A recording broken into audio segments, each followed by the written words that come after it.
far out from our haunted estate lies a place. This place brought an empire to seek out lost relics and artifacts rumored to possess untold powers. Others inhabit the surrounding lands, hoping to build homes for clans and tribes that have migrated for millennia. Some even lived in this valley, creatures who had evolved into wretched forms and numbers that seem endless. Festering and convoluted plant life lurking in what's left of a bygone civilization, picking off those who wish to scavenge what's left below in ancient vaults. Or a more significant threat that we ourselves cannot realize. But what is this place? Black Reliquary. That is its name. Firstly, I want to clarify some things before we begin. Black Reliquary. What is it exactly? Well, it's an overhaul mod for Darkest Dungeon 1. It's one of its kind compared to many other mods on Steam Workshop. There's all sorts of new content within Black Reliquary, such as entire reworks of vanilla heroes, new enemies, balance changes, unique curios, regions, etc. I'll mostly cover them with a broad stroke. Furthermore, my lore explanations are based on what's offered in-game, dialogue, personal theory, and even some inside details. Additionally, I want to thank the developers of Black Reliquary for their assistance on this video, and the incredible work they're putting into this mod. Now, let's begin. The Valley, a cradle of a bygone civilization, harboring secrets aplenty, now a battleground between multiple factions whose interests led to open warfare. The Valley used to be home of the ancient Corvat civilization. A sprawling necropolis used to inhabit the land before the Corvat Empire utterly disappeared from this very earth. Nobody knows what happened to them. However, there are clues of their former presence. More on that later. As for the Valley, it's located far east of our troubled hamlet. Using this map, which, yes, is pretty work in progress on the dev's part, is in the sphere of influence of the Levantine Empire. You'd think this place, while technically within the Levantine Empire's borders, would already be conquered. They've only sent out an expeditionary force to the valley. Meanwhile, you, yes, you, the player, have been summoned to this place by an old friend. This friend? The captain. A local who previously lived on the outskirts of the valley in a quiet village. Now, he's asking for your aid in liberating his homeland. Naturally, you've brought upon your roster of heroes to help you in this crusade. Aboard the Flameseeker, aka the captain's ship, we prepare expeditions that'll carve out our path that'll ultimately counter the evil that towers over the valley, that being the Black Reliquary. However, we need to go into the ruins of the Corvats, which means encountering the Levantine. The Catacombs still have ancient Corvat tombs, dusted pillars, statues, and other architecture that remain to this very day. Now, being charred out and pilfered by an opportunistic and outside empire. This maze has little sunlight cracking through the ceiling, not to mention the organized patrols of the Levantine Empire keen on stopping you. The Levantine Empire itself is an alliance of multiple city-states consolidated underneath the Vizier. We don't know much about the Vizier. It is known that this expeditionary force has been sent by the Vizier to collect any treasure, relics, and technologies that belong to the Corvat. Of course, this long, enduring campaign has left the Levantine stretched thin across these catacombs. But they lack in numbers. They make it up for a variety of their units. From the average grunt capable of guarding comrades, archers raining down arrows, commanders rallying the men, falconers utilizing their vultures to wear you down, strong men capable of breaking your front line, or goddamn femboys like, how the fuck? Regardless, the Levantine are organized, choosing tactics over individual recklessness. Don't underestimate them, break their ranks, and you'll succeed in fighting them. Signs of their encampments are dotted around the catacombs, such as tents, their supply caches, and even maps. The Levantine expedition is also led by the Janissary, the acting commander of these soldiers, a formidable duelist of legendary status, trusted by the Vizier to fulfill their mission. Additionally, The Vizier has appointed the Enchantress to aid this expedition as well. The Enchantress being a woman with an unnatural power to tame all manner of snakes, and having an unparalleled desire for luxury, who may not be fully human too. Destroying these leaders will surely rout the Levantine from the valley, but they're not the only human friend in this land. Above, on the very sands themselves, lay the Wildlanders. The exposed interior, previously a settlement to the Cravats, has withered away by the sands. Its structures crumbled and now overrun by Wildlanders.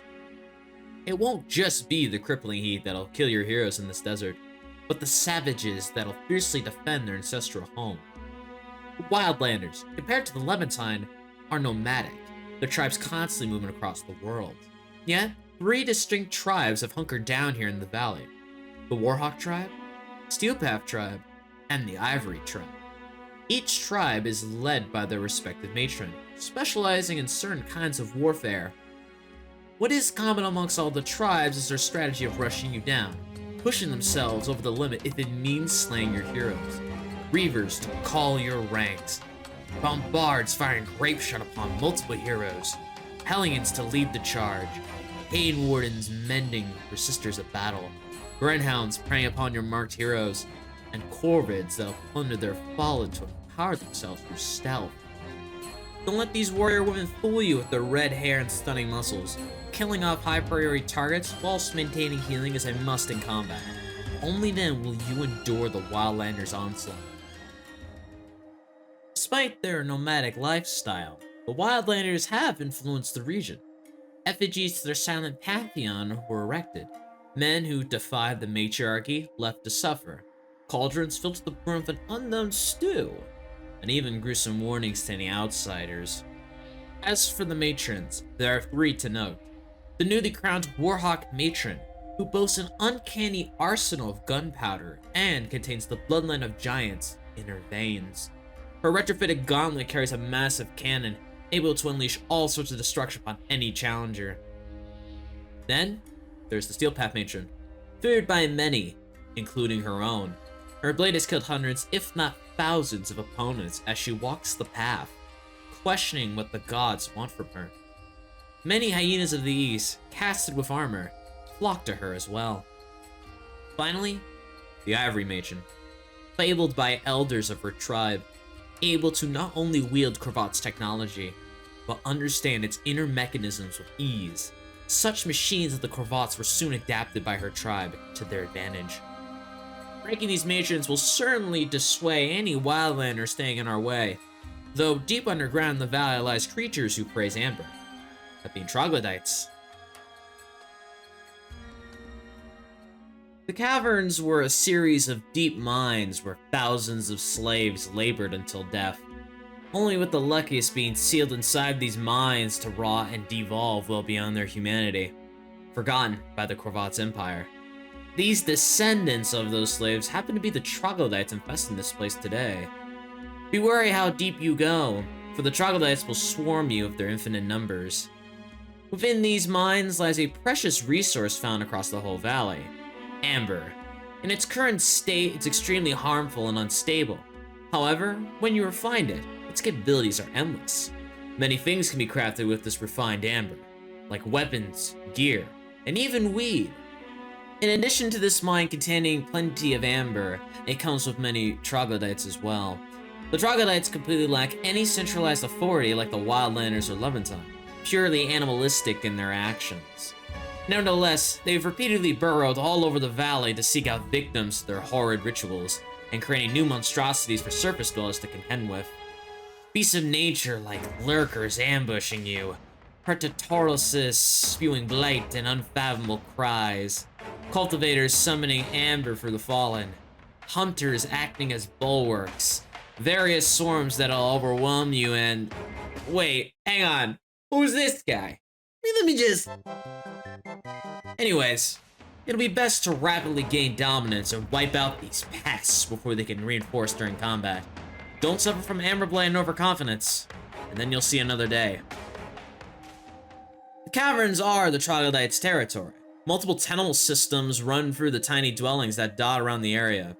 There's some altars containing amber as well on top of their harvests of amber too. Selective breeding over the years has led to abominations like the gas restore. Its ancestry is unknown, but its troglodyte caretakers shepherd it to be brutish and violent. It will rip and tear anyone in sight, including its own brethren. Harassing many across the valley's surface is the Greater Sandworm, a behemoth of unrivaled terror for anyone forced to face in open combat. Without a doubt, extreme caution must be advised to outright avoid this creature, unless you're willing to challenge it. Slaying these leviathans will crush any ambitions of the troglodyte's rebirth. Sadly, eliminating these beasts won't be enough to thoroughly cleanse the valley. Deeper in forgotten vaults are cactonards lying in wait. The Treasury used to be the Corvots' vault, packed to the gills with all sorts of gold, treasure, and riches. However, when the Corvots' empire vanished, multiple seed banks within the Treasury became corrupted by eldritch powers. Now, cactonoids have deeply rooted themselves in this tempting reserve. With the lure of wealth, many adventurers perish in their endeavors to get rich quickly. The same concept applies to you and your heroes. Cactonoids, unlike the troglodytes, are part of an elusive hive mind to organize themselves. They've all collectively followed their pursuit of trapping anyone foolish enough to enter the Treasury without heeding any warning. As to why they're willingly defending the Corvots' treasures, what their hive mind is up to is anyone's guess. Greed may pay the price for what you'll face. Aspics disorganizing your heroes.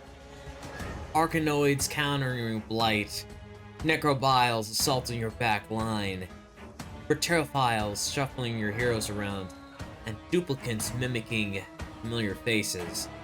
All benefiting from leeching off your hero's friendly skills. I suggest debuffing the cactonoids for unleashing an assault on their back line. Then, finish off the rest decisively. Make healing count, and you'll surely win your battles with these creatures. The entirety of this underground vault is severely covered by the cactonoids' influence. Additionally, they've taken cover as mimics, pretending to be a part of the environment rather than facing you directly. Unless you're prepared to uproot these weeds. However, there's a unique opportunity for the emboldened or greedy. For the use of a holy censer onto one of these mimics will provide a reward after fighting them. Malignant Vestiges. Extremely valuable artifacts than mere stacks of gold or gem. While these vestiges disempower your heroes, such artifacts may be worth it if you're struggling financially. About the wider hive mind of these cactonoids, there are two main threats before we can reach the very gates of the Reliquary.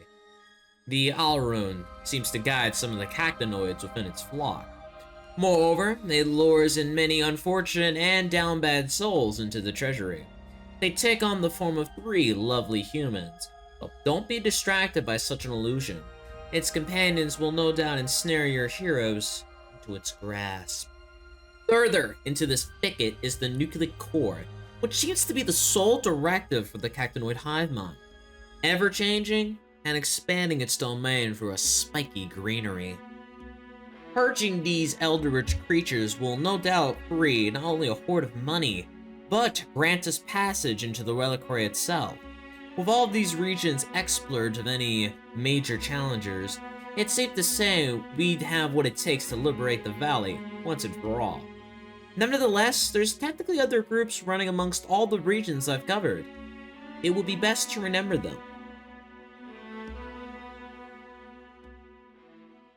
What's common in all of these regions within the valley is that despite the Corvots' empire being long gone, their machines and creations still lurk in the darkness. These unholy machines, powered by death and suffering, obliterate anyone in sight. It would be best not to travel in darkness if you're not ready to face death itself. While they're technically all that remains of the Corvots' empire, the question remains, why? A righteous band of crusaders and upstart pilgrims who have been ordered by an archbishop to bring the light into the whole valley.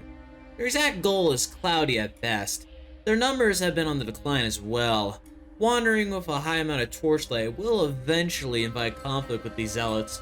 Mind you, these fanatics bring quite a fantastic defense, on top of countering any pagan heroes. Monstrous beasts who have been plagued by a mysterious disease. They're quite rare to encounter here in the valley, yet it would be advised to kill off these deadly creatures when encountered. They can carry many stolen valuables, which can be gladly requisitioned for our purpose. There's also reports of a ghoul mother, who would occasionally appear here in the valley, luring in those desperate to seek out her bloody riches. Whatever the case, they deserve a swift death. And that's it! That's all the lore I got for you here. Hopefully it give you some insight into the world of Black Reliquary. Furthermore, if you haven't already and are willing to take on a new challenge, maybe give Black Reliquary a playthrough. Granted, it's harder than Darkest Dungeon, but if you can't, why not support the developers of this fantastic mod? They're doing great work with this mod, and there's still their last update, aka their 1.0 update to drop someday, which, of course, I'll cover lore on the Reliquary when that drops. Also, thank you for watching this video of mine. I never done a longer video of this kind before. Mainly, a good chunk of you know me for shorts, but hey, why not branch out a bit? I'd say it certainly took a while to make this, about a week to be honest. Regardless, if you haven't already, subscribe and keep up whenever I post more on this channel. Maybe even follow me on my Twitch channel, where I do stream a bunch of Darkest Dungeon 2. In case you want to know more of the finer details of Black Reliquary's lore, I welcome you to drop comments to which faction, boss, or region you'd like me to cover in the future regarding its lore. The most liked comment wins, obviously. Nevertheless, happy holidays, folks. Wish all of you a great winter break. As for me, let's just say Arthur's gonna be a very busy man underneath that mistletoe.